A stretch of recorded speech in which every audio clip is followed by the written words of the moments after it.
So does that mean you'd be up for a little sightseeing with yours truly? Just so happens the Skywheel's running a special for couples. On a date, kind of. What? Just a friend? Or a girlfriend? Hey, let's get a selfie together, okay? Come here. Oh, perfect.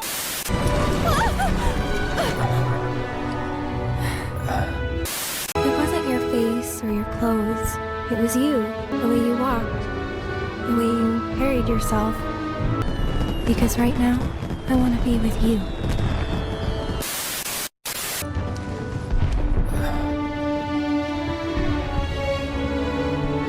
Aerith?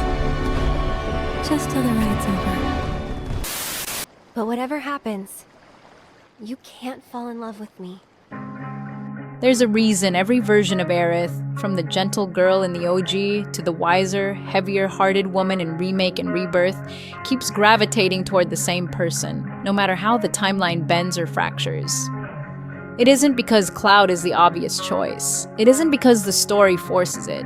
It's because Aerith becomes someone too complex, too burdened, and too aware of her own fate to return to the kind of love the world expects from her. And when you look past nostalgia, past childhood crushes, past the pretty fantasies players have built over the years, you begin to see something sharper, heavier, and far more uncomfortable. Aerith doesn't need the boy she loved.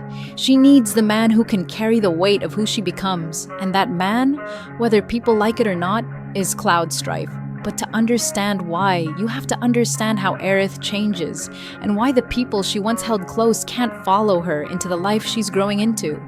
Most players remember Aerith as bright, teasing, hopeful, almost untouched by the darkness around her. But that version of her is long gone. The Aerith in Remake and Rebirth carries a truth she cannot share. She's seen too many futures, felt too many endings, and lived with a fate she cannot escape. That kind of awareness turns a person inward. It forces them to hide behind smiles, soften their own fears, and pretend nothing is wrong so the rest of the group doesn't fall apart. Every time Aerith jokes, she's shielding someone else. Every time she plays cheerful, she's covering her own terror. Every time she encourages Cloud, she's actually begging him not to abandon her to the inevitability she already knows. This is the Aerith people avoid discussing. The Aerith who is scared, sad, and painfully aware she may not survive the journey ahead. And here's the uncomfortable truth. She no longer fits into the uncomplicated relationships of her past. She has become someone mature, layered, and burdened. Someone who needs balance, not distraction. Someone who needs grounding, not rescue. But the world still tries to pin her to her past, especially to one person. A lot of players cling to Zack and Aerith because it's safe, sweet, nostalgic. Their chemistry in Crisis Core is filled with first love excitement, bright eyes, and dizzy optimism. It's charming, comforting, almost like a memory preserved in a glass case. But that's the exact problem. It's preserved, frozen, untouched by everything Aerith experienced after him. Zack is locked in a moment Aerith has already grown past. He represents a life she didn't get to finish, not one she's meant to return to. And when you strip away nostalgia, something becomes painfully clear. The dynamic they share doesn't work anymore. Zack's energy is loud, bright, heroic, always moving forward with unstoppable confidence. But Aerith doesn't need that anymore. She became the confident one. She became the leader. She became the emotional center of the team. What she needs now is someone who understands stillness, who can sit with her in silence, who doesn't force her to be cheerful to match their energy. Zack once pulled her out of her shell. Now Aerith barely has a shell left to hide in. She's not the shy girl needing warmth. She's the woman carrying the weight of worlds. And Zack, for all his charm, cannot meet her where she is now. The world romanticizes what they had, but Aerith can't return to that. She has changed, and Zack hasn't. That's why she doesn't wait for him in Rebirth. That's why her heart moves forward, not backward. And that's why Cloud appears exactly when she needs him most. As the fanbase exploded through the remake era, so did the number of wild pairings. Aerith with Sephiroth, Aerith with Tseng, Aerith with practically anyone the algorithm touched. These theories spread because players feel the tension, the metaphysical connection, the timeline distortions. They see something symbolic and mistake it for romantic intent. But once you strip away the drama, the truth becomes clear. None of these connections offer Aerith safety. None offer grounding, none offer humanity. They offer obsession, mythology, or tragic symbolism, not partnership. They turn Aerith into an icon, not a woman, and Aerith has spent her entire life being treated as something other than human, the last Cetra, the healer, the vessel of the planet's will. She doesn't want more mythology. She doesn't want more destiny. She doesn't want another person who sees her as an idea instead of an individual.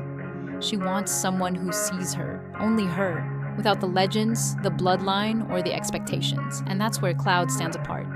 When Cloud meets Aerith, he doesn't know who she is. He doesn't know the planet is whispering through her veins. He doesn't know about her fate.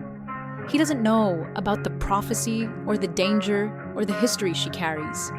He just sees a girl selling flowers, a girl laughing nervously, a girl pretending everything is fine when it's clearly not. Cloud is the first person who treats Aerith like a human being, not a symbol. He doesn't worship her. He doesn't chase her. He doesn't define her by her lineage. Instead, he offers something simple, something she has never truly had. Space. Honest, quiet space. Cloud doesn't try to fix her. He doesn't try to impress her. He doesn't try to interpret her destiny. He just listens. He hears the fear behind her jokes. He notices the sadness behind her teasing. He reads the silence she's too scared to voice out loud. And that is something Zack never had to do and Sephiroth never cared to do, but Cloud does it instinctively. That is why Aerith grows closer to him, not because fate forces them together, but because Cloud is the first person who lets her stop pretending. Cloud and Aerith's bond works not because they're opposites, but because their differences create balance, not conflict. Cloud's quiet storms give Aerith permission to be quiet too. Aerith's gentle light keeps Cloud from disappearing into himself. He's wounded in ways he doesn't understand. She's wounded in ways she's terrified to reveal. He's strong where she is fragile. She is strong where he is fractured. He protects her body. She protects his mind. Their differences don't cancel each other out. They complete the parts the other lacks. Cloud softens when she speaks. Aerith steadies when he looks at her. No loud declarations, no showy gestures, no dramatic claims. Just two people who instinctively understand each other without needing explanations. It's a kind of connection that can't be manufactured and can't be replaced. Once you pay attention to the new Trilogy's design, patterns start emerging. Aerith gravitates to Cloud in moments of fear. Cloud moves toward Aerith in moments he doesn't understand. The music changes for them. The framing shifts for them. The narrative tension rises around them. In each timeline, each variation, each fracture of destiny, Aerith's path loops back to Cloud. Not because she is destined to love him, but because he is the only person who can handle her truth without collapsing under it. And Cloud, even in his confusion, his fragmented identity, his unsteady sense of self, reacts to Aerith with instinctive protectiveness he cannot explain. The narrative reveals their connection through behavior, not speeches. Through choices, not declarations. Every universe is different, but Cloud and Aerith keep finding each other, and that is no accident.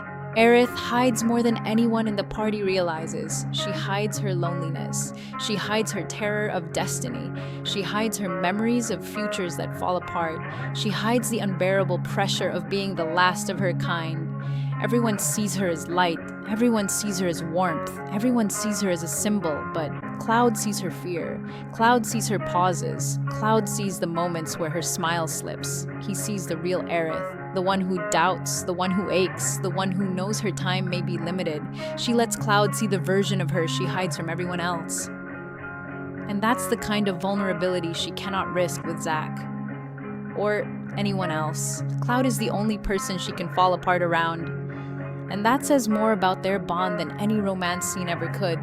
Cloud rarely expresses emotion openly. He doesn't flirt. He doesn't confess. He doesn't articulate what he feels. But love isn't always spoken. Sometimes it shows up as instinct. He steps between Aerith and danger before thinking. He softens when she laughs. He blushes when she teases him. He listens to every word she says, even when he pretends not to. Cloud doesn't chase Aerith. He moves toward her without realizing it. He doesn't try to win her. He becomes someone she can rely on, and it's that unconscious affection, the kind he can't hide, can't control, and can't explain, that reveals the depth of what he feels for her. Aerith senses it, the narrative reinforces it, and the emotional weight of the story depends on it. The truth behind Cloud and Aerith isn't comfortable. It isn't nostalgic. It isn't simple. It isn't the story the fanbase clings to. It's bigger, harsher, more vulnerable. Aerith doesn't need a memory. She needs someone who can stand with who she has become. She doesn't need sunshine. She needs someone who can sit with her in the rain. She doesn't need the boy she once loved. She needs the man who listens through her silence. Cloud doesn't complete her. He compliments her. He doesn't fix her. He accepts her. He doesn't worship her. He sees her, and across every timeline, every fracture, every variation, she keeps choosing him. Not because the story demands it, but because Cloudstrife is the only person who fits the woman Aerith has become. That's why, despite everything, despite every debate and every theory, the connection between them endures, not as fantasy, not as nostalgia, but as the truth people avoid because it forces them to confront who Aerith truly is. A woman who grew beyond her past and chose the one person who can walk beside her into the future.